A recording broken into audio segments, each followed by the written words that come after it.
عبس وتولى أن جاءه الأعمى وما يدريك لعله يزكى أو يذكر فتنفعه الذكرى أما من استغنى فأنت له تصدى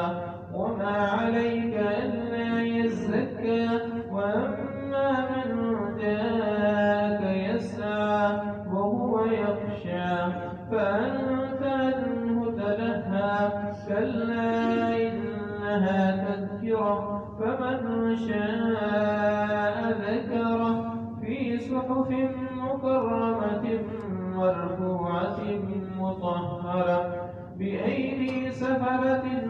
كرام بررة قتل الإنسان ما أكفره من أي شيء خلقه من نطفة خلقه فقدره ثم السبيل يسره ثم أماته فأكبره ثم إذا شاء أنشره كلا لما يقض ما أمره فلينظر الإنسان إلى طعامه أنا صببنا الماء صبا ثم شققنا الأرض شقا فأنبتنا فيها حبا وعنبا وقضبا وزيتونا ونخلا وحدائق غلبا وفاكهة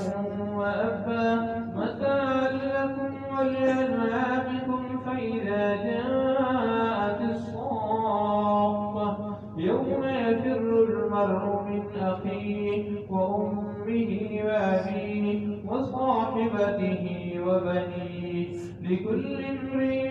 منهم يومئذ شأن يغنيه وجوه يومئذ مسفرة